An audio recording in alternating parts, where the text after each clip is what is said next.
క్షణక్షణ పోరాటం కనకన ప్రజాపక్షం జనసైనిక్ న్యూస్ కి స్వాగతం. ముందుగా హెడ్లైన్స్. సంక్షోభంలో సంక్షేమం అందించిన కూటమి ప్రభుత్వం. ఇది మంచి ప్రభుత్వం కార్యక్రమానికి పోటెత్తిన ప్రజలు కరపత్రం అందించి దీవించాలని మహిళలను కోరిన మదనపల్లి ఎమ్మెల్యే షాజహాన్ బాషా. అభివృద్ధి సంక్షేమ రాజ్యం కోసం అహర్నిశలు శ్రమిస్తున్న గౌరవ ముఖ్యమంత్రి చంద్రబాబు ప్రతి ఒక్కరికి ఆదర్శమన్న ఎమ్మెల్యే. ప్రజలకిచ్చిన ప్రతి హామీ నెరవేరుస్తామని ధీమా. తిరుపతి లడ్డు వైసీపీని ముంచేస్తోందా? అధికారంలో ఉన్నప్పుడు ఒక లెక్క, ఇప్పుడో లెక్క. బీజేపీ అగ్రనేతలు సైతం జగన్ పై బాణాలు. దేశవ్యాప్తంగా ప్రధానంగా నార్త్ ఇండియాలో పెళ్లిబుకుతున్న భక్తుల ఆగ్రహవేశాలు.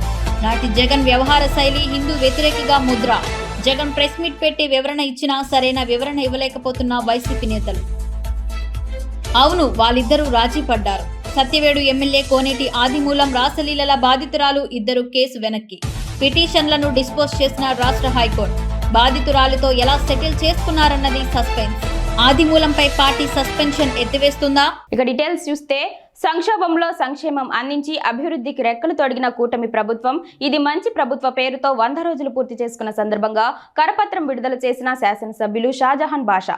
సంక్షోభంలోనూ సంక్షేమం అభివృద్ధిని అందించి ప్రజా సమస్యలే పరమావధిగా 100 రోజుల పాలన పూర్తి చేసుకున్న కూటమి ప్రభుత్వం ఇచ్చిన హామీల మేరకు అంచెల వారీగా సంక్షేమ పథకాలు ప్రజలకు అందించడమే లక్ష్యంగా పనిచేస్తుందని షాజహాన్ బాషా స్పష్టం చేశారు. కూటమి ప్రభుత్వం 100 రోజులు పూర్తి చేసుకున్న సందర్భంగా ఎమ్మెల్యే షాజహాన్ బాషాతో పాటు అధికారులు, కూటమి సభ్యులు, మహిళలు ఇది మంచి ప్రభుత్వం పేరుతో కరపత్రం విడుదల చేశారు. స్థానిక మాలిక్ ఫంక్షన్ హాల్లో ఏర్పాటు చేసిన ఈ సమావేశానికి ప్రజలు పెద్ద ఎత్తున హాజరయ్యారు. ఈ సందర్భంగా షాజహాన్ మాట్లాడుతూ అవ్వాతాతలకు పెన్షన్ 4,000 అందించడం, దివ్యాంగులకు 6,000 ఇవ్వడం, నిరుద్యోగ యువతకు మెగా డిఎస్సిపై సంతకం చేయడం, అనుకోకుండా వచ్చిన వరదలు విజయవాడని ముంచెత్తడంతో చంద్రబాబు నాయుడు ఆప్తుడిలా నిలిచి సహాయక సహకారాలు అందించి విజయం సాధించారని, బాధితులకు కుటుంబ పెద్దగా నిలిచారని కొనియాడారు.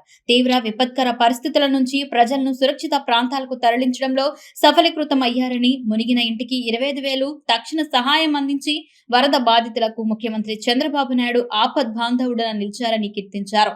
అదేవిధంగా మదనపల్లి నుంచి 3 లారీల సరుకులు తీసుకెళ్లి విజయవాడ బాధితులకు అందజేయడంలో సహకరించిన ప్రతి ఒక్కరికి అభినందనలు తెలిపారు. నెల 1వ తేదీన ఉద్యోగులకు వేతనాలు జమ చేయడం, అమ్మలాగా లక్షల మందికి అన్నా క్యాంటీన్ ద్వారా ఆకలి తీర్చడం, ల్యాండ్ టైటిలింగ్ యాక్ట్ రద్దు చేయడం, దౌర్జన్యాలు, అరాచకాలకు నిలువరించి శాంతి భద్రతల పరిరక్షణ, గంజాయి రహిత సమాజ స్థాపన, భూ ఆక్రమణలకు అడ్డుకట్ట వేసి శాంతి భద్రతల పరిరక్షణకు గట్టి చర్యలు తీసుకోవడం జరిగిందని ఆయన అన్నారు.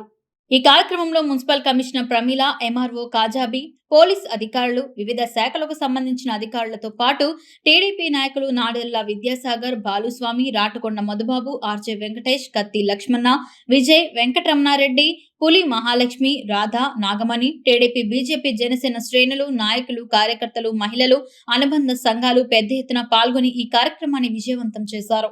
ఇది మంచి ప్రభుత్వం, బాబు గారి ప్రభుత్వం. ఇది మంచి ప్రభుత్వం, బాబు గారి ప్రభుత్వం. ఇది మంచి ప్రభుత్వం, బాబు గారి ప్రభుత్వం. ఇది మంచి ప్రభుత్వం, బాబు గారి ప్రభుత్వం. ఇది మంచి ప్రభుత్వం. షాజహాన్ బాషా గారి నాయకత్వం, షాజహాన్ బాషా గారి నాయకత్వం. ఇది మంచి ప్రభుత్వం.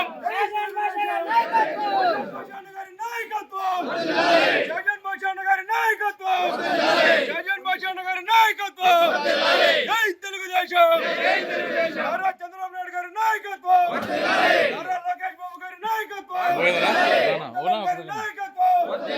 ప్రఖ్యాత ఇంజనీరింగ్ కళాశాల MITS, Madanapalle institute of technology and science, Madanapalle MITS national cadet corps cadet selections కళాశాల ప్రాంగణంలో బీటెక్ మొదటి సంవత్సర విద్యార్థులకు నిర్వహించినట్లు కళాశాల ప్రిన్సిపల్ డాక్టర్ సి యువరాజ్ తెలిపారు. ఈ ఎంపికలను కళాశాలలో నిర్వహించినట్లు ఆయన పేర్కొన్నారు. ఇందులో చిత్తూరు నుంచి 35, ఆంధ్ర బెటాలియన్ నుంచి సుబేదర్ major Rakesh Lal, permanent instructors Satish ఆధ్వర్యంలో ఈ ఎంపికలు జరిగాయని, ఇందుకు సుమారు 100 మందికి పైగా విద్యార్థులు ఈ ఎంపికలకు హాజరైనట్లు, ఇందులో దేహదారుఢ్య పరీక్షలు మరియు పరుగు పంద్యాలు నిర్వహించారన్నారు.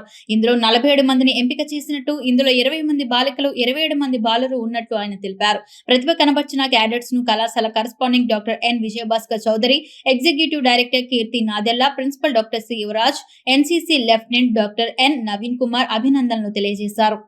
అధికారంలో ఉన్నప్పుడు వైఎస్ జగన్ పై ప్రత్యక్ష విమర్శలు చేయడానికి సంకోచించేవారు. అధికారం పోయాక సొంత పార్టీ వారి విమర్శలు, పార్టీకి రాజీనామాలకు తోడు తిరుపతి లడ్డు పోటు కూడా తగులుతోంది. ఏం చేసినా జగన్మోహన్ రెడ్డిని సమర్థించే అంధ వ్యక్తులు ఏపీలో ఉంటారేమో కానీ ఇతర రాష్ట్రాల్లో ఉండరు కదా. ఆయన చేసిన మత మార్పిళ్లు, ఆయన చేసిన హిందూ వ్యతిరేక కుట్రలు దేశం మొత్తం తెలుసు అంటూ నేడు హిందూ మత వ్యతిరేకవాదిగా ముద్ర వేస్తూ ఉండటంతో దిక్కుతోచని స్థితిలో జగన్ ఉన్నారని చెప్పక తప్పదు. వైఎస్ జగన్ పై బీజేపీ పార్టీ అగ్రనేతలే విమర్శలు బాణాలు గుప్పిస్తున్నారు. లడ్డూలు జంతువుల కొవ్వు కలిపారని ఇప్పుడు బయటపడ్డాయి. ఆ ఆగ్రహం అంతా బయట కనిపిస్తోంది. అన్ని రాష్ట్రాల్లోనూ జగన్మోహన్ రెడ్డికి వ్యతిరేకంగా ప్రదర్శనలు జరిగాయి. చెప్పులతో కొట్టడం, శవయాత్రలు చేయడం వంటివి చేస్తున్నారు కూడా. హిందూ ద్రోహిగా జగన్ రెడ్డి నిలిచిపోయారు. కాసుల కక్కుర్తితో జగన్ రెడ్డి దేనికైనా తెగిస్తారని ఇప్పుడు ఉత్తరాది ప్రజలు గట్టిగా నమ్మడానికి మీడియా సైతం ఊతం ఇస్తోంది. హిందూ సమాజాన్ని ఏపీలో నాశనం చేయడానికి ఆయన చేసిన ప్రయత్నాలపై కథలుగా మీడియా ప్రచారం చేస్తున్నారు. జగన్ రెడ్డి హయాంలో పెరిగిన చర్చలు, మత మార్పిళ్లు ఇప్పుడు హాట్ టాపిక్ అయ్యాయి. తిరుమల వంటి ప్రసిద్ధ ఆలయాన్ని ఆయన రాజకీయ పునరావాస కేంద్రంగా మార్చారంటూ దుమ్మెత్తిపోస్తున్నాయి. తన కేసులు, ఇతర విషయాల్లో కీలక వ్యక్తుల్ని ప్రభావితం చేయడానికి శ్రీవారిని ఉపయోగించుకున్న వైనం ఇప్పుడు హాట్ టాపిక్ అయింది. అక్కడి హిందూ సమాజంలో వచ్చిన రియాక్షన్ చూసే ఇతర కేంద్ర మంత్రులు అంతా స్పందించారు. కఠిన చర్యలు తీసుకుంటున్నామన్నారు. జాతీయ మీడియా అంతా చర్చోపచర్చలు నిర్వహించింది. ఇంకా జరుగుతున్నాయి కూడా. జగన్ రెడ్డి, ఆయన పరివారం నిర్వాకం అంతా ఇప్పుడు ఉత్తరాదిలో హాట్ టాపిక్ అవుతోంది. చివరికి కాంగ్రెస్ అధినేత రాహుల్ గాంధీ సైతం లడ్డు అపవిత్రతపై మాట్లాడడం జగన్ ను ఏకాకిని చేస్తోంది. రాబో రోజుల్లో ఈ వ్యవహారం ఇంకెంత దూరం తీసుకెళ్తుందోనని వైసీపీ నాయకులు తలలు పట్టుకుంటున్నారు. ఏపీలో కూటమి సర్కార్ అధికారం చేపట్టాక సత్యవేడు ఎమ్మెల్యే కోనేటి ఆదిమూలంపై వచ్చిన రేప్, లైంగిక వేధింపుల ఆరోపణలు తలనొప్పిగా మారాయి. దీంతో టీడీపీ నుంచి ఎమ్మెల్యే ఆదిమూలంపై వేటు పడింది. ఆ తర్వాత బాధితురాలు ఫిర్యాదు ఆధారంగా కేసు నమోదు చేసిన పోలీసులు దర్యాప్తు కూడా చేస్తున్నారు. అదే సమయంలో ఆమె హైకోర్టును కూడా ఆశ్రయించింది. అయితే అనూహ్య పరిణామాల మధ్య ఎమ్మెల్యే ఆదిమూలంతో ఆమె రాజీ పడ్డారు. టీడీపీ ఎమ్మెల్యే కోనేటి ఆదిమూలంపై బాధితురాలు దాఖలు చేసిన కేసుపై ఈ రోజు హైకోర్టులో విచారణ జరగాల్సి ఉంది. అయితే అనూహ్యంగా పక్షాల లాయర్లు హైకోర్టుకు అసలు విషయం చెప్పారు. తమ క్లయింట్లు ఇద్దరు కోర్టు బయట రాజీ పడ్డారని వెల్లడించారు. దీంతో కోర్టు బయట వీరిద్దరు సమస్య పరిష్కరించుకునేందుకు వీలుగా పిటిషన్ ను డిస్పోజ్ చేస్తూ హైకోర్టు నిర్ణయం తీసుకుంది. దీంతో నెల రోజులుగా ఈ వ్యవహారంలో చిక్కుకుని విలవిల్లాడుతున్న ఆదిమూలానికి భారీ ఊరట లభించింది. అయితే కోనేటి ఆదిమూలం తన బాధితురాలితో ఎలా సెటిల్ చేసుకున్నారనేది మాత్రం తెలియరాలేదు. అలాగే గతంలో రేప్ ఆరోపణలు రాగానే వీడియో ఆధారంగా ఆయనపై సస్పెన్షన్ వేటు వేసిన టీడీపీ ఇప్పుడు దాన్ని ఎత్తేస్తుందా లేదో కూడా చూడాల్సి ఉంది. ఈ వివాదంపై టీడీపీ నిజా నిర్ధారణ చేస్తున్నట్లు గతంలో పార్టీ రాష్ట్ర అధ్యక్షుడు పల్లా శ్రీనివాస్ తెలిపారు. ఇప్పుడు బాధితురాలితో రాజీ నేపథ్యంలో సస్పెన్షన్ పై సీఎం చంద్రబాబు నిర్ణయం తీసుకోవాల్సి ఉంది. ఏపీలో టీడీపీ కూటమి ప్రభుత్వం అధికారంలోకి వచ్చి 100 రోజులు పూర్తి చేసుకుంది. అదే సమయంలో ప్రభుత్వం మీద ప్రజాభిప్రాయం ఎలా ఉంది అన్నది కూడా చర్చకు వస్తోంది.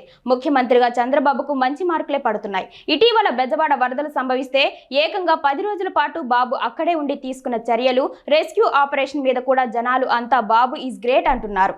అయితే సంక్షేమ పథకాల అమలులో మాత్రం మధ్యతరగతి పేదల్లో అప్పుడే వ్యతిరేకత వ్యక్తమవుతోంది. 7.5 వయసులో ఉన్న బాబు ఇంతలా కష్టపడుతుంటే ఆయన టీం అలాగే ఉందా అన్న చర్చ నడుస్తోంది. టీడీపీ నుంచి ఎమ్మెల్యేలుగా ఉన్న వారి విషయంలో బాబు 100 రోజుల పనితీరు మీద ఇంటెలిజెన్స్ వర్గాలతో పాటు తన సొంత పార్టీ నెట్వర్క్ ద్వారా కూడా బాబు సర్వేలు చేయించి నివేదికలు తీసుకున్నారని అంటున్నారు. బాబు అనుకున్న తీరులో పలువురు ఎమ్మెల్యేలు పనితీరుని ప్రదర్శించలేకపోతున్నారని అంటున్నారు. చాలా మంది గ్రౌండ్ లెవెల్లో తమ సొంత ప్రయోజనాల కోసం పనిచేస్తున్నారని, కొందరు మహిళా ఎమ్మెల్యేల విషయంలో అయితే కుటుంబ సభ్యుల ప్రమేయం పెరిగిపోతుందని, ఉచిత ఇసుక విషయంలో కూడా కొందరి హ్యాండ్ ఉందని అంటున్నారు. అదేవిధంగా ప్రజలకు చేరువ కాకపోవడం, పార్టీ ఇచ్చిన పిలుపుని పట్టించుకోకపోవడం వంటివి కూడా కొందరి విషయంలో జరుగుతుందంటున్నారు. ఇటీవల భారీ వానలు, వరదలు ఏపీని ముంచేస్తే ఎంతమంది ఎమ్మెల్యేలు అలర్ట్ అయ్యి గ్రౌండ్ లెవెల్లో బాగా పనిచేశారన్న డేటాను కూడా పార్టీ రెడీ చేస్తోంది. ప్రభుత్వ కార్యక్రమాలు ప్రజలలో ప్రచారం చేయడం, దానికి అనుగుణంగా పనిచేయడం వంటివి ఎంతమంది చేస్తున్నారన్నది కూడా చూస్తున్నారు.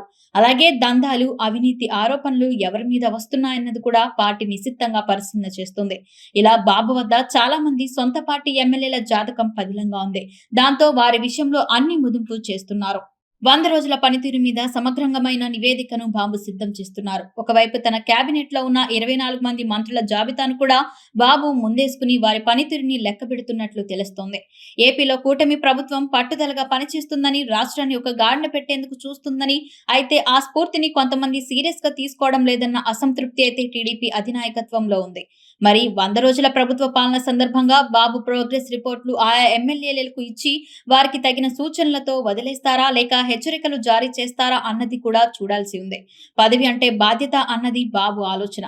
కానీ పదవిని వేరే విధంగా వాడుకుంటే మాత్రం అధినాయకత్వం ఎట్టి పరిస్థితుల్లో ఉపేక్షించదని తెలుగుదేశం గురించి తెలిసిన వారికి ఎరుకే మరి. దివ్యాంగుల కోవెల వెలుగు ప్రత్యేక పాఠశాలలో వరల్డ్ అల్జీమర్స్ డే జరుపుకున్నారు. ఈ కార్యక్రమానికి ముఖ్య అతిథిగా డాక్టర్ చంద్రశేఖర్ ఆద్దో, డాక్టర్ ఉషా ఈఎన్టీ స్పెషలిస్ట్ ముఖ్య అతిథులుగా హాజరైనారు. వీరికి Velugu secretary M Uday Mohan Reddy, convener Bhagyalakshmi, principal Leena Kumari, social worker M Geetha, warden Sweety, వృద్ధులు సాదరంగా ఆహ్వానించారు. వార్డెన్ స్వీటీ మాట్లాడుతూ ముఖ్య అతిథులను వేదికపైకి ఆహ్వానించారు. అల్జీమర్స్ వ్యాధి యొక్క లక్షణాలు మరియు చికిత్స గురించి వృద్ధాశ్రమంలోని వృద్ధులకు అవగాహన కల్పించారు. డాక్టర్ ఉషా మాట్లాడుతూ వృద్ధాప్యంలో వచ్చే మార్పుల గురించి, ఆ మార్పులకు భయపడకుండా స్వచ్ఛందంగా ముందుకు వచ్చి కుటుంబ సభ్యులకు అదేవిధంగా వైద్యులకు తెలియపరచాలని, ఆ మతిమరుపును ఒక వ్యాధిగా కాకుండా శరీరంలో జరిగే ఒక చిన్న మార్పు అని తెలుసుకుని దానికి సరిపడా చికిత్స తీసుకోవాలని తెలియజేశారు. డాక్టర్ చంద్రశేఖర్ మాట్లాడుతూ మెదడులో జరిగే చిన్న మార్పు వల్ల కలిగే ఈ మతిమరుపును చక్కటి సంగీతం, ఉల్లాసంగా హాయిగా ఉండే వాతావరణంలో తమ విలువైన సమయాన్ని గడపాలని కోరారు. వీరికి కుటుంబ సభ్యులు, చుట్టుపక్కల వారు సహకరించాలని తెలియజేశారు. వార్తలు ముగించే ముందు హెడ్లైన్స్ మరోసారి. సంక్షోభంలో సంక్షేమం అందించిన కూటమి ప్రభుత్వం. ఇది మంచి ప్రభుత్వం కార్యక్రమానికి పోటెత్తిన ప్రజలు కరపత్రం అందించి దీవించాలని మహిళలను కోరిన మదనపల్లి ఎమ్మెల్యే షాజహాన్ బాషా. అభివృద్ధి సంక్షేమ రాజ్యం కోసం అహర్నిశలు శ్రమిస్తున్న గౌరవ ముఖ్యమంత్రి చంద్రబాబు ప్రతి ఒక్కరికి ఆదర్శమన్న ఎమ్మెల్యే. ప్రజలకిచ్చిన ప్రతి హామీ నెరవేరుస్తామని ధీమా. తిరుపతి లడ్డు వైసీపీని ముంచేస్తోందా? అధికారంలో ఉన్నప్పుడు ఒక లెక్క, ఇప్పుడో లెక్క. బీజేపీ అగ్రనేతలు సైతం జగన్ పై బాణాలు. దేశవ్యాప్తంగా ప్రధానంగా నార్త్ ఇండియాలో పెళ్లిబుకుతున్న భక్తుల ఆగ్రహవేశాలు. నాటి జగన్ వ్యవహార శైలి హిందూ వ్యతిరేకిగా ముద్ర. జగన్ ప్రెస్ మీట్ పెట్టి వివరణ ఇచ్చినా సరైన వివరణ ఇవ్వలేకపోతున్న వైసీపీ నేతలు. అవును, వాళ్ళిద్దరూ రాజీ పడ్డారు. సత్యవేడు ఎమ్మెల్యే కోనేటి ఆదిమూలం రాసలీలల బాధితురాలు ఇద్దరు కేసు వెనక్కి. పిటిషన్లను డిస్పోజ్ చేసిన రాష్ట్ర హైకోర్టు. బాధితురాలితో ఎలా సెటిల్ చేసుకున్నారన్నది సస్పెన్స్. ఆదిమూలంపై పార్టీ సస్పెన్షన్ ఎత్తివేస్తుందా? క్షణక్షణ పోరాటం కనకన ప్రజాపక్షం జనసైనిక్ న్యూస్ ఇంతటితో సమాప్తం. తిరిగి రేపటి బులెటిన్లో మళ్ళీ కలుసుకుందాం. అంతవరకు సెలవు. నమస్కారం.